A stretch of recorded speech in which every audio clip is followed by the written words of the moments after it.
Warning: our YouTube channel and its videos may contain scenes, language, and content that may not be appropriate for all audiences.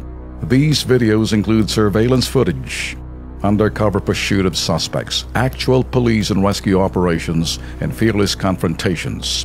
If you do not approve of the content, please do not watch our videos.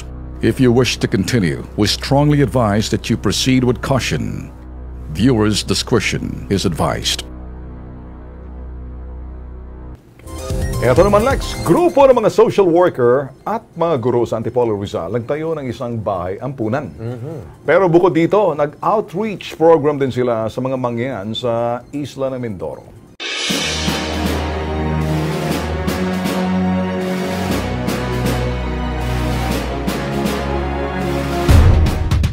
Christmas is a time, Christmas is a time to love. Sa kanilang mga ngiti, bakas ang kasiyahan at kakontentuhan sa buhay. Christmas is a time. Sino mag-aakala na ang karamihan sa mga batang yan inabandona ng mga magulang? Nahanap kasi nila ang halaga ng tunay na pamilya at tahanan sa Precious Heritage Children's Home dito sa Barangay Kupang, Antipolo City, Rizal.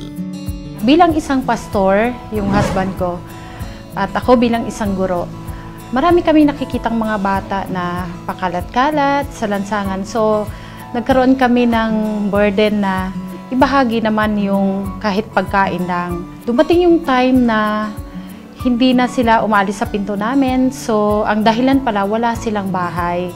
So, nag-decide kaming dalawa na siguro mas mabuti na total wala pala silang mga magulang, walang tahanan. Parang ang dating walang nagmamahal sa kanila. Nag-decide kami na humanap ng isang lugar. Pumunta kami ng Antipolo, naghanap kami ng hulugan na lugar. So ito nga yun. Ang pagkakawang gawa ng Precious Heritage, hindi lang sa apat na sulok ng bahay ampunan isinasagawa. Ang kanilang tulong at pagmamahal ibinabahagi maging sa mga batang lansangan, biktima ng kalamidad, may mga karamdaman at grupo ng mga katutubo.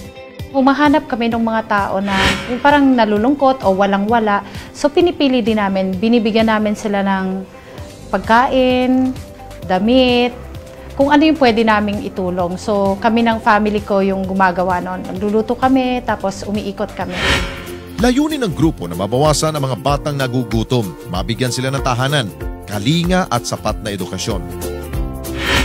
Sa inyong tulong sa kapwa na bukal sa puso, ang alay ng Kilos Pronto, isang pagpupugay para sa inyo. It will get us in, and things will open right on Christmas Day.